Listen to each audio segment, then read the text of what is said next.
அன்பு நேயர்களுக்கு இனிய வணக்கம். தனுசு ராசிக்கார நேயர்களுக்கு நம்ம இன்னைக்கு வீடியோ பதிவுக்கு முழுமையா போறதுக்கு முன்னாடி முருகரை மனதார வணங்கிட்டு வீடியோ பதிவுக்குள்ள போகலாங்க. ஓம் முருகா போற்றி, ஓம் முருகா போற்றி, ஓம் முருகா போற்றி. என்னை காக்கும் முருகனே போற்றி. நல்லதே நடக்கும், நல்லது மட்டும்தான் நடக்கும். நம்மளோட தனுசு ராசிக்காரங்களை பொறுத்த வரைக்கும் இவங்க எல்லாருமே நல்லா இருக்கணும் அப்படின்னு நினைக்கக்கூடியவங்களா இருக்காங்க. இவங்களுக்கு சுய நலனா என்னன்னு கூட தெரியாதுங்க. இவங்க பொது நலத்தோட வாழ்ந்துகிட்டு இருக்காங்க. இவங்களை பொறுத்த வரைக்கும் தன் பிரச்சனைகளை வெளிக்காட்ட ரொம்பவும் தயங்குவாங்க. பரவாயில்ல, நீ எனக்கு துரோகம் பண்ணிட்ட, நல்லா இருந்துட்டு போ அப்படின்னு சொல்லி பழக்கப்பட்டவங்களா இவங்க இருக்காங்க. இவங்களை பொறுத்த வரைக்கும் தன்னுடைய வாழ்க்கையில எவ்வளவு பிரச்சனை வந்தாலும் துளி கூட கவலைப்பட மாட்டாங்க.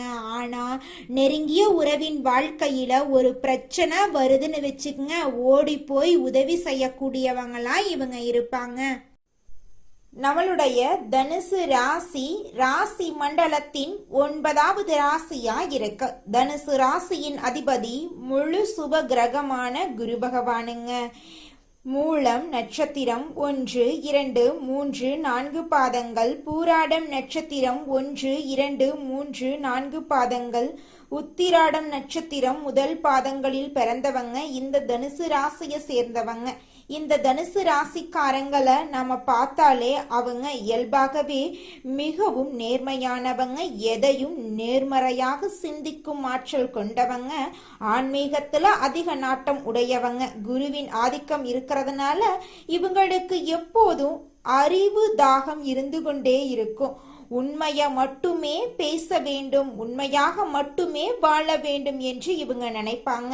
இவங்க சுதந்திரத்தை மிகவும் விரும்புவாங்க. யாராவது இவங்களை கட்டுப்படுத்த நினைச்சா அதை இவங்கனால சகித்து கொள்ள முடியாது.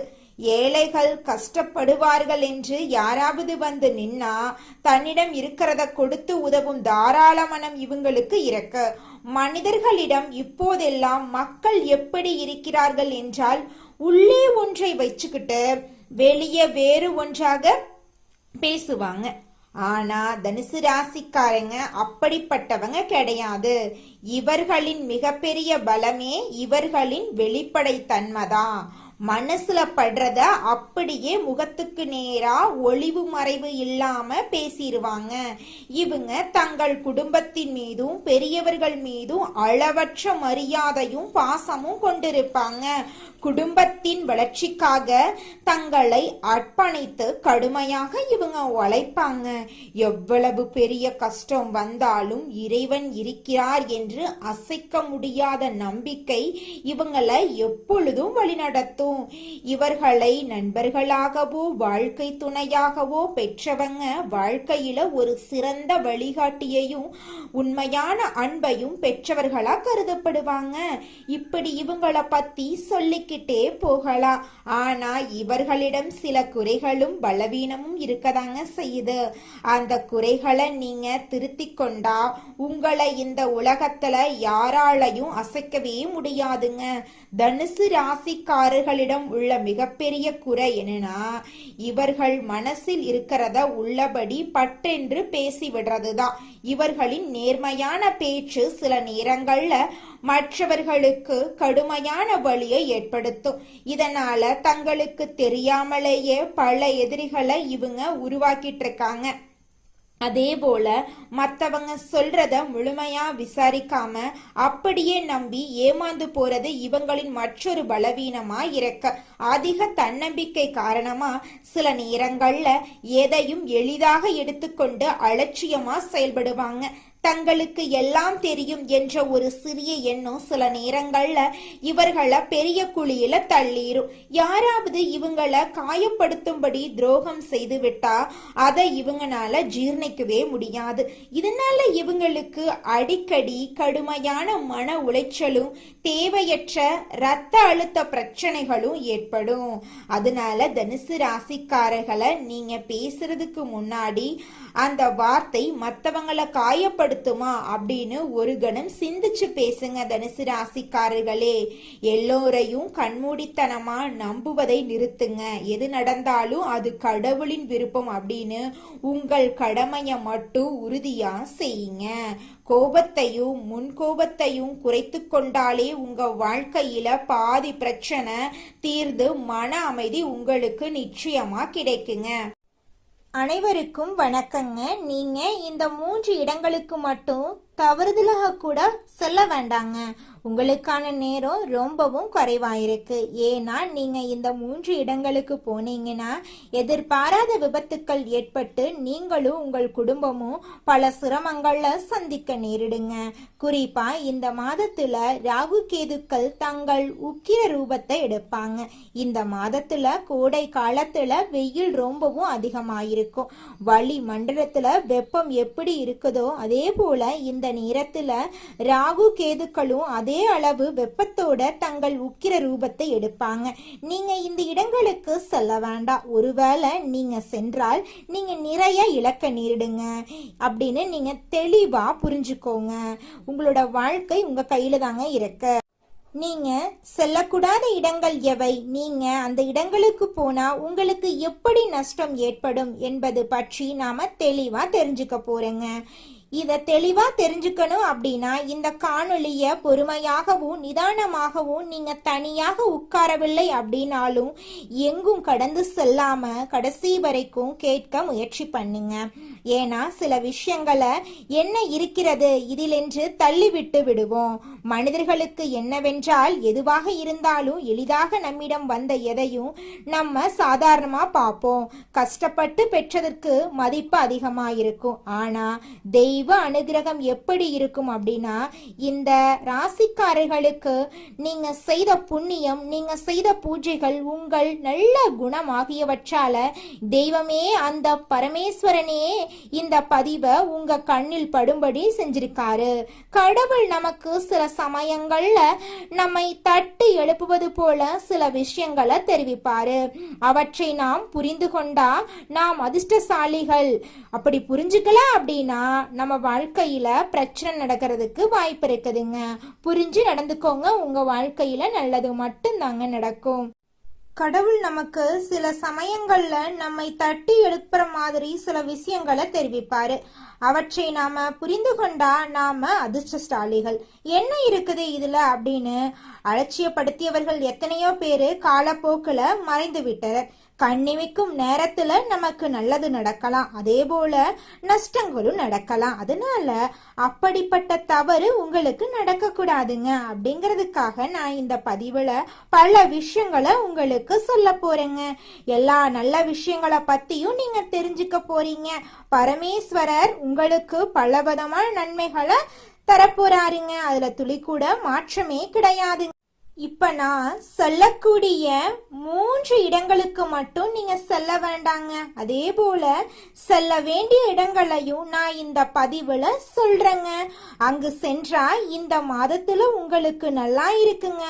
அதே போல இந்த காணொளிய பாக்குறதுக்கு முன்னாடி ஓம் நமச்சிவாயா அப்படின்னு கருத்துக்கள்ல பதிவிடுங்க.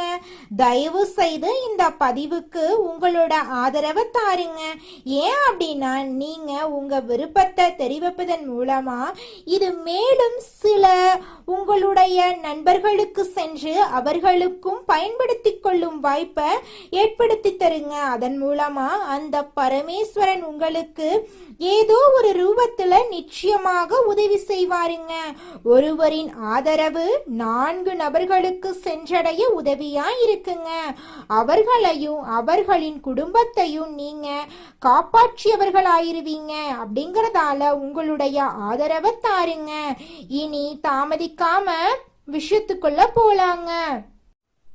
உங்களுக்கு எவ்வளோ அவசரம் இருந்தாலும் சரிங்க, எவ்வளோ முக்கியமான வேலை இருந்தாலும் இந்த நாட்களில் மட்டும் நீங்கள் செல்ல வேண்டாங்க. அது எவ்வளவு நெருங்கிய நண்பர்கள் அழைச்சாலும் சரி, உங்களை கட்டாயப்படுத்தினாலும் சரி, நீங்கள் சென்றீங்கன்னா நீங்கள் உங்கள் கையாலேயே துன்பத்தை தேடிக்கொண்டது போல மாறிடுங்க.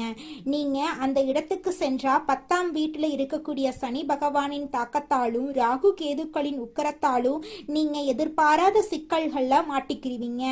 இது உங்களுக்கு தேவையில்லாத அவப்பேரையும் மன அழுத்தத்தையும் உருவாக்கிறோம். எல்லாவற்றையும் விட முக்கியமாக நீங்க அந்த இடங்களுக்கு சென்றா உங்க குலதெய்வத்தின் கோபத்துக்கு ஆளாயிருவீங்க. அதன் பிறகு நீங்க எவ்வளவு பரிகாரங்கள் செஞ்சாலும் உங்களுக்கு பலன் கிடைக்காம போயிருங்க. அவ்வளவு எதிர்மறை ஆற்றல் அங்கு உங்களுக்குள்ள நுழையும். இதுவரை பட்ட கஷ்டங்கள் போதாது அப்படின்னு இன்னும் அதிகமா கஷ்டப்பட விரும்பினா மட்டும் நீங்க அந்த இடங்களுக்கு செல்வீங்க. பலர் தெரியாம சென்று துன்பத்துல மாட்டிக்கிறாங்க. உங்களுக்கு முன்கூட்டியே இந்த எச்சரிக்கை விடுக்கப்பட்டிருக்கு.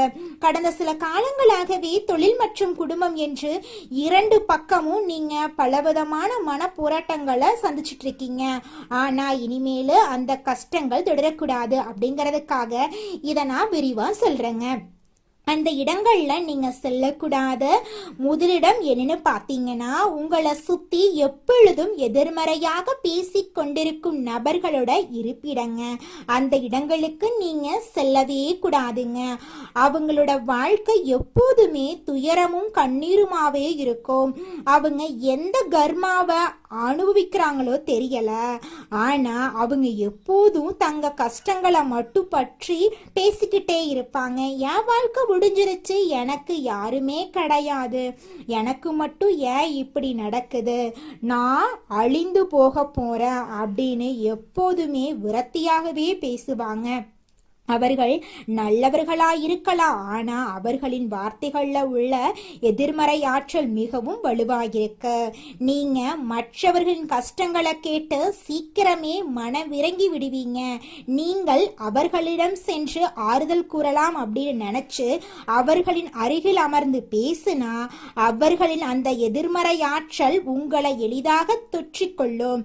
உங்களின் மனநிலையும் அப்படியே மாறி உங்களை அறியாமலேயே உங்களுக்குள்ள ஒருவித விரக்திய பயத்தையும் கொண்டு வந்துருங்க. ஏற்கனவே 10ஆம் வீட்டுல சனி இருக்கிறதுனால உங்களுக்கு வேலை பளுவும் மன அழுத்தமும் அதிகம் இருக்கும். இந்த நிலையில இந்த எதிர்மறை மனிதர்களிடம் பழகிறது உங்கள் நிலைமைய மேலும் மோசமா ஆக்கிருங்க. தயவு செஞ்சு இந்த காலகட்டத்துல நீங்க இந்த நபர்கள் கிட்ட பேச வேண்டாம். அவர்களை தொலைபேசியில் கூட நீங்க தொடர்பு கொள்ள வேண்டாம். அவர்களிடமிருந்து முழுமையாக விலகி இருக்கிறது உங்களுக்கு ரொம்பவும் நல்லதுங்க. அடுத்ததாக நீங்க செல்லக்கூடாத 2வது இடத்தை பொறுத்தவரை இது மிகவும் ஆபத்தான இடங்க. இந்த காலகட்டத்துல வெயில் சுட்டரிக்கும் அப்படிங்கறதால உங்களோட நண்பர்களோ இல்லைனா உங்களோட உறவினர்களோ நீர்நிலைகள் உள்ள இடங்களுக்கு சுற்றுலா செல்ல உங்களை அழைக்கலாம். அருவிகளுக்கு போலாம், குளங்களுக்கு போலாம், ஆழமான ஏரிகளுக்கு போலாம், ஆறுகளுக்கு போலாம் அப்படின்னு சொல்லுவாங்க. அந்த இடங்களுக்கு நீங்க இந்த காலகட்டத்துல சென்றீங்கன்னா சந்தோஷமா இருக்கலாம்னு சொல்லுவாங்க. மன அழுத்தம் குறையும்னு சொல்லுவாங்க. அவங்க உங்களை வற்புறுத்துவாங்க. ஆனா இப்போது நான் குறிப்பிட்ட இந்த காலத்துல மட்டும் நீங்க அப்படிப்பட்ட நீர்நிலைகளுக்கு செல்லாம இருக்கிறது உங்களுக்கு பாதுகாப்பானதுங்க. ஏன்னா பார்க்க மிகவும் அமைதியாக தோன்றும் அந்த இடங்கள் எல்லாம் நீரின் அடியில என்ன பெரிய ஆபத்து காத்துக்கிட்டு இருக்கு அப்படிங்கிறது யாருக்குமே தெரியாது. நீங்க அந்த இடங்களுக்கு சென்றா ராகு கேதுக்களின் ஆதிக்கத்தால எதிர்பாராத விபத்துக்கள் நடக்க அதிகமா வாய்ப்பு இருக்கு. பாசி படிந்த வழுக்கும் பாறைகள்ல கால் தவறி விழுறது அல்லது ஆழம் தெரியாம நீர்ல இறங்கி சுழ்கள்ல சிக்கிக் கொள்றது போன்ற மோசமான விபத்துக்கள் நடக்கலாம். அதனால இந்த காலகட்டத்துல நீங்க சுற்றுலா போறத தவிர்ப்பது நல்லதுங்க. இந்த குளிர்ந்த சூழ்நிலையை உங்களுடைய வீட்டிலேயே உருவாக்கி வீட்டிலேயே இந்த காலநிலையை கலைக்கிறது ரொம்பவும் நல்லதுங்க. நீங்க உடலுக்கு நல்லது தரக்கூடிய இடத்துக்கு செல்வதாக நினைத்து இந்த காலகட்டத்துல நீங்க ஆபத்துல மாட்டிக்க வேண்டாங்க. உங்களுடைய உயிரை விட வேற எந்த வேடிக்கையும் சந்தோஷமும் பெரிதில்லை அப்படிங்கிறத நீங்க முழுமையா உணர்ந்து கொள்றது உங்களுக்கு ரொம்பவும் நல்லதுங்க. நீர்நிலைகள் உள்ள இடங்களுக்கு சுற்றுலா செல்றத முற்றிலும் தவிர்த்துருங்க. நீங்க செல்லக்கூடாத 3வது முக்கியமான இடம் என்னன்னு பார்த்தீங்கன்னா செய்வினை, மாந்திரீகம் போன்ற கெட்ட காரியங்கள் நடைபெறும் இடங்கள் மற்றும் உங்களை பார்த்து பொறாமப்படும் நபர்களின் வீடுகள். சிலர் தங்கள் சுயநலத்துக்காக மற்றவங்க கெட்டு போகணும் அப்படின்னு அடுத்தவர்கள் குடும்பம் நாசமாக வேண்டும் என்று தீய சக்திகளை வழிபடுவாங்க. அப்படிப்பட்ட எதிர்மறை அதிர்வலைகள் தரக்கூடிய இடங்களுக்கு நீங்க செல்லவே கூடாதுங்க.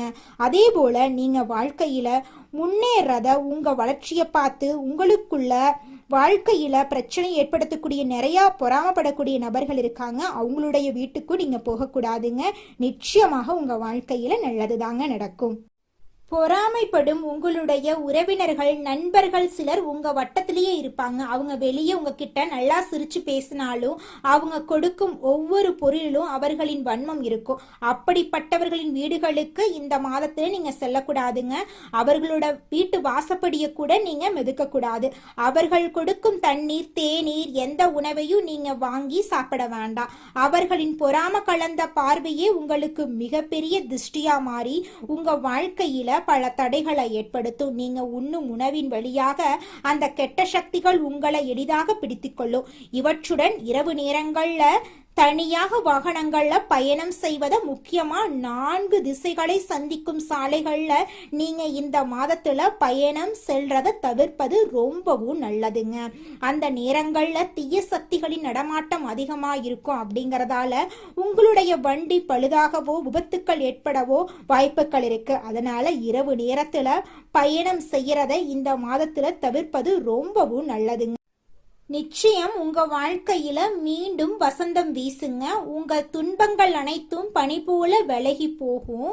இந்த பதிவு மிகவும் உங்களுக்கு பயனுள்ளதா இருக்கும் அப்படின்னு நான் மனதார நம்புறேங்க. இந்த காணொளி உங்களுக்கு பிடித்திருந்தா உங்கள் கருத்துக்களை தெரிவித்து உங்களை போன்ற மற்ற நண்பர்களுக்கும் இதை தவறாம பகிருங்க. மேலும் எங்களுடைய புதிய பதிவுகள் அனைத்தும் உங்களை உடனடியாக வந்தடைய வேணும் அப்படின்னு நினைச்சீங்கன்னா எங்களுடைய சேனலை சப்ஸ்கிரைப் பண்ணிக்கோங்க. உங்க வாழ்க்கையில மேலும் நல்லதெல்லாம் நடக்க நீங்க செய்யக்கூடிய பரிகாரம் என்ன பாத்தீங்கன்னா, உங்க வீட்டுக்கு பக்கத்துல இருக்கக்கூடிய விநாயகர் ஆலயத்துக்கு போயிட்டு விநாயகர் கிட்ட உங்க வாழ்க்கையில இருக்கக்கூடிய நிறை குறைகளை சொல்லிக்கிட்டு வாங்க. கூடிய விரைவில் உங்க வாழ்க்கையில இருக்கக்கூடிய அனைத்து பிரச்சனைகளும் காணல் நீரா கரைஞ்சு போயிரும். உங்களுடைய எண்ணம் போல உங்க வாழ்க்கையில நல்லது மட்டும்தாங்க நடக்கும். கெட்டதுங்கிற பேச்சுக்கெல்லாம் துளி கூட இடம் கிடையாதுங்க. நன்றி, வணக்கம்.